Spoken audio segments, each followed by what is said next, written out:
2007 என் பையனை வந்து நான் பெங்களூர்லேருந்து சென்னை ஜெட் ஏர்வேஸில் வரும்போது, சார் என் பையன் சார் மை சன் அப்படின்னு. பகலை அதாவது இவனுக்கு பைத்தியமா அப்படின்னா, நெஞ்சில் வந்து ஒரு ஈட்டி வச்சு குத்தாம சரக் அப்படின்ச்சு. அவனுக்கு என்ன ப்ராப்ளம்? அவனுக்கு ஆட்டிசம் அப்படின்னு ஒரு மென்டல் கண்டிஷன் இருக்குது. இல்லை சார், இந்த பையன் வந்து ஃப்ளைட்டில் போனான்னா மற்ற பேசஞ்சர்ஸ் என்டேஞ்சர் பண்ணிடுவான். இது பற்றியே பேசுகிறீங்க, அவரை பற்றியே பேசி என்ன சிம்பத்தியை க்ரியேட் பண்ணுறீங்களா? ஹாய், வணக்கம். நேற்று ஒரு விஷயம் நடந்ததுங்க. அது உங்கள் எல்லாருக்கிட்டையும் ஷேர் பண்ணணும் அப்படிங்கிறதுக்காக இந்த வீடியோ பண்ணுறேன். என்ன அப்படின்னா, என் பையனுடைய பாஸ்போர்ட் எக்ஸ்பயர் ஆகிடுச்சு. ஸோ நேற்று தான் அது டேட் கொடுத்துருந்தாங்க. அண்டு பையன் இருக்கிறது திருவான்மையூரில். இந்த பாஸ்போர்ட் ரினியூவல் ஆஃபீஸ் வந்து வல்சவாக்கம்.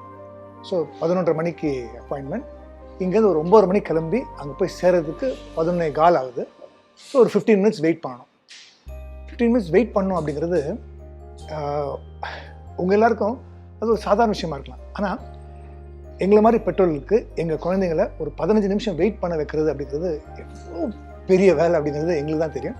பட் அஃப்கோர்ஸ் என் பையன் எஹதுடைய அம்மா வந்து அவங்க கூட பல வருஷம் இதில் ஒர்க் பண்ணி நிறைய இடத்துல அவங்க கூட்டிகிட்டு போய் நிறைய லைன்ஸை நிற்க வச்சு க்யூவில் எப்படி நிற்கணும், ஏதாவது இடத்துக்கு போனால் அது எப்படி எவ்வளோ நேரம் வெயிட் பண்ணணும், இதெல்லாம் சொல்லிக் கொடுத்து நேற்று வந்து ஒரு 15 நிமிஷம் ரொம்ப சமத்தாக வெயிட் பண்ணுறான். அதுக்கப்புறம் அவனுக்கு மாஸ்க் போடவே பிடிக்காது. சரி மாஸ்க் போட்டுட்டு உள்ளே போனோன்னே அங்கே இருக்கிற ஒருத்தர் வந்து, யார் அப்ளிகன்ட்? இவர் தான்.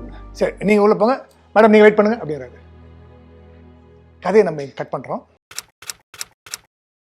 2007 என் பையனை வந்து நான் பெங்களூர்லேருந்து சென்னை ஜெட் ஏர்வேஸில் வரும்போது ஏர்போர்ட்டில் ஒரு இன்சிடென்ட் நடந்தது. அது உங்கள் எல்லாருக்குமே தெரியும். என்ன அப்படின்னா,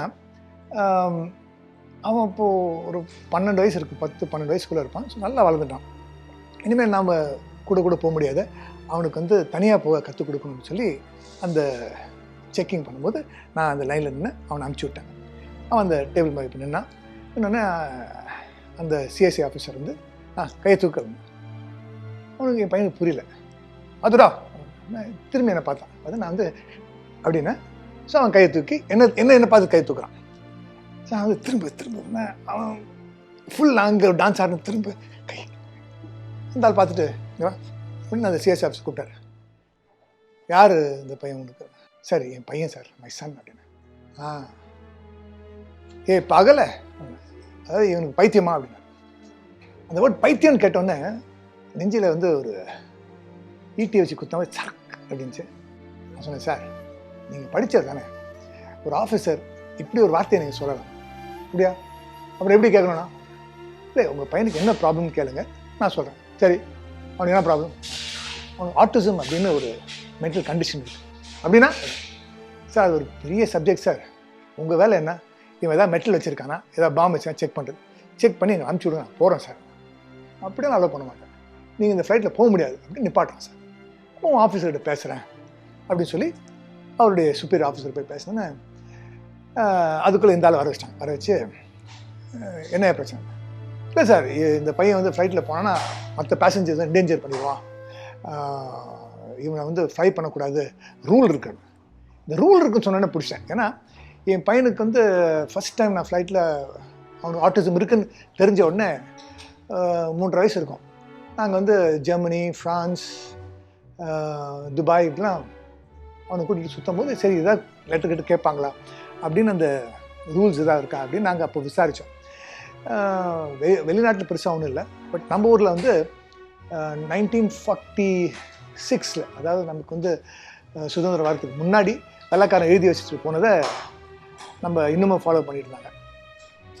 என்ன அப்படின்னா, இந்த மாதிரி மென்டல் கண்டிஷன் இருக்கிறவங்களுக்கு, இந்த ஃபிட்ஸ் எபிலெப்டிக் வரவங்களுக்கு, அப்புறம் இந்த மிருகங்களுக்கு வந்து ஃப்ளைட்டில் ஏர்ப்ளைனில் பறக்கக்கூடாது அப்படின்னு ஒரு சட்டம். இது செக்ஷன் பியில் வந்து அதுக்கான டாக்குமெண்ட்ஸ் லெட்டர்ஸ் இருந்தாலோ, அல்லது அவங்க ஃபேமிலி மெம்பர்ஸ் யாராவது இருந்தாலோ, அல்லது டாக்டர் நர்ஸ் இருந்தால் அலோவ் பண்ணலாம் அப்படிங்கிறது அடுத்த செக்ஷன். ஸோ நாங்கள் அப்பா அம்மா கூட இருக்கோம். அதோடைய அம்மா வந்து டீச்சர் தெரபிஸ்ட் ஆகும்.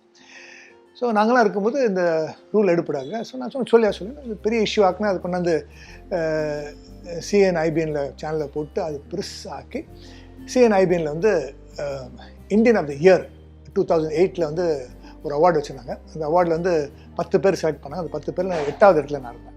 காலப்போக்கில் வந்து டெல்லியில் வந்து AFA அப்படின்னு ஒரு ஸ்கூலில் வந்து என் பையன் படித்தான். அவங்க அம்மா வந்து ட்ரைனிங் எடுத்துட்டாங்க. அது அந்த AFA தான். அதுக்கப்புறம் இந்த CSI ஆஃபீஸர்ஸ் எல்லாருக்கும் ஒரு ஒர்க் ஷாப் மாதிரி நடத்தி இப்போது ஏர்போர்ட்டில் வந்து இந்த மாதிரி டிஃப்ரெண்ட்லி ஏபிள் பீப்புளை வந்து ரொம்ப நல்லா பார்த்துக்கிறாங்க. ஸோ நிறைய மாற்றங்கள் வந்திருக்கு. கம்மிங் பேக் டு இந்த பாஸ்போர்ட் ரெனியூ பண்ண இடத்துல வந்து அடுத்தது வந்து நிறைய இந்த கவுண்டர் போனோம், அந்த கவுண்டர் போனோம், அந்த கவுண்டர் போனோம், அந்த கவுண்டர் அப்படி நிறைய கவுண்டர் போய் ஒரு கவுண்டராக உட்காந்து கடைசியில் வந்து கடைசி கவுண்டர் போனோன்னே அந்த ஒரு கேமரா வச்சு ஃபோட்டோ எடுப்பாங்க. என் பையனை உட்கார வச்சு இந்த கேமரா பாருங்கள் அப்படின்னு அவங்க சமத்தா உட்காந்து கேமரா பார்க்குறாங்க. அது ட்ரிக் அப்போ என் பையன் திரும்பிடுறான். ட்ரிக் சத்தம் கேட்டுன்னு அப்படி பார்ப்பேன் அவங்க அம்மா கிட்ட, நான் கரெக்டாக உட்காந்தேன் அப்படின்னு. இந்த மாதிரி ஒரு 4-5 தடவை ட்ரை பண்ணி அதில் ஒரு ஃபோட்டோ ஒரு மாதிரி கரெக்டாக வந்துச்சு. பட் அந்த லேடி என்ன சொன்னாங்க, இல்லைங்க இந்த ஃபோட்டோ அழகாக இல்லை, உங்கள் பையன் ரொம்ப அழகாக இருக்காங்க. இல்லை பரவாயில்லைங்க அந்த வரைக்கும் போதும் அப்படின்னு சொன்னேன்னா, நீங்கள் ஃபாஸ்ட் ட்ராக் ஃபெசிலிட்டி யூஸ் பண்ணுங்கன்னு சொல்லி அந்த ஃபாஸ்ட் ட்ராக் யூஸ் பண்ணி 10 நிமிஷத்தில் மொத்தத்தை முடிச்சுட்டு வெளியில் வந்துட்டாங்க. என்ன அப்படின்னா இதில் நான் ரொம்ப சந்தோஷப்பட்ட விஷயம் என்ன அப்படின்னா, அங்கே யாருமே வந்து என் பையனை வந்து ஐயோ வாங்க வாங்க பா உட்காருங்க அப்படின்னு ரொம்ப அனுதாபத்தை காட்டல, அல்லது மூஞ்சியை சுழிச்சிக்கலை. நார்மலாக வாங்க உட்காருங்க பண்ணுங்கள் அப்படின்னு ஒரு நார்மல் பர்சனை எப்படி ட்ரீட் பண்ணுவாங்களோ அந்த மாதிரி ட்ரீட் பண்ணாங்க. அவங்களுக்கு தெரிஞ்சிருந்தோம் அவங்க வந்து என் பையனை வந்து ரொம்ப நார்மலாக ட்ரீட் பண்ணது எனக்கு அவ்வளோ பெருமையாக இருந்தது. ஏன் அப்படின்னா இந்த ஏர்போர்ட் இன்சிடென்ட்க்கு அப்புறம் நிறைய இடத்துல என் பையனை பற்றி நான் பேசுவேன். ஒரு அவார்ட் ஃபங்க்ஷனில் சன் டிவியில் வந்து என் பையனை வர வச்சாங்க. அண்ட் எனக்கு கிடைக்கிற எல்லா இன்டர்வியூஸ்லேயும் எல்லா ஒரு ஆப்பர்ச்சுனிட்டி மிஸ் பண்ணாமல் என் பையனை பற்றி எப்படியாவது ஒரு கேம் ஷோ, ஜாலியான ஒரு கேம் ஷோ கூட என் பையனை பற்றி கொண்டாந்து ஆட்டிசம் என் பையனை பற்றி அப்படி பேசி பேசி பேசி பேசி என்ன அப்படின்னா இதை பற்றி ஒரு ஒரு விழிப்புணர்ச்சி வரணும் அப்படிங்கிற ஒரு போராட்டத்தில் ஒரு முயற்சியில் நான் ரொம்ப வருஷமாக போராடிட்டு இருக்கேன். இன்றைக்கி வந்து நீ பார்த்தீங்கன்னா வெளியில் போனேன், உங்கள் பையன் எப்படி இருக்காரு அப்படின்னு கேட்குறேன். அது கேட்கும்போது எனக்கு அவ்வளோ சந்தோஷமாக இருக்குது. அண்டு நேற்று வந்து அவங்க எல்லாருக்கும் வந்து என் பையனை அவ்வளோ அப்படி ஒரு நார்மல் பர்சனாக ட்ரீட் பண்ணது அவ்வளோ சந்தோஷமாக இருந்தது. அங்கே இருக்கிற அத்தனை பேருக்கும் வந்து கை கும்பிட்டு தேங்க்யூ தேங்க்யூ தேங்க்யூன்னு சொல்லணுன்னு ரொம்ப ஆசையாக இருக்குது. இன்றைக்கா ஒரு நாள் நான் நிச்சயமாக போய் அவங்க எல்லாரையும் பார்த்து தேங்க்யூ சொல்லுவேன். இது வந்து ஆக்சுவலாக ஒரு சக நடிகர் வந்து என்னை பார்த்து கேட்டார், என்ன சார் நீங்கள் சன் டிவி அவார்ட் ஃபங்க்ஷனில் உங்கள் பையனை காட்டினாங்க, எல்லோரும் பார்த்தா வருத்தப்பட்டோம். பட் அதுக்கப்புறம் பார்த்தா நீங்கள் எல்லா ஃபங்க்ஷன்லேயும் இதை பற்றியே பேசுகிறீங்க, அவரை பற்றியே பேசி என்ன சிம்பத்தி வேவ் க்ரியேட் பண்ணுறீங்களா? தமிழ் இருக்க அத்தனை கெட்ட வார்த்தையும் இவ்வளோ தூரம் வந்தது அப்படியே அடக்கிக்கிட்டு சொன்னால் இல்லை, எனக்கு வந்து இந்த சிம்பத்தி வேவ் க்ரியேட் பண்ணி இதனால் எனக்கு சன் டிவியில் வந்து ஒரு சீரியல் தரப்போகிறதில்ல, இல்லை படங்கள் வாய்ப்பு வரப்போகிறதில்ல, இல்லை நான் காசு கலெக்ட் பண்ணல. நான் எதுக்காக பண்ணுறேன் அப்படின்னா 2 ரீசன் தாங்க. ஒன்று, சமுதாயத்தில் இந்த மாதிரி இருக்கிற பசங்களை அவங்க ஏற்றுக்கணும். 2, என்ன மாதிரி இருக்கிற பெற்றோர்கள் வந்து அவங்க வந்து ஒரு மாதிரி மன அழுத்தத்தில் போயிடுறாங்க.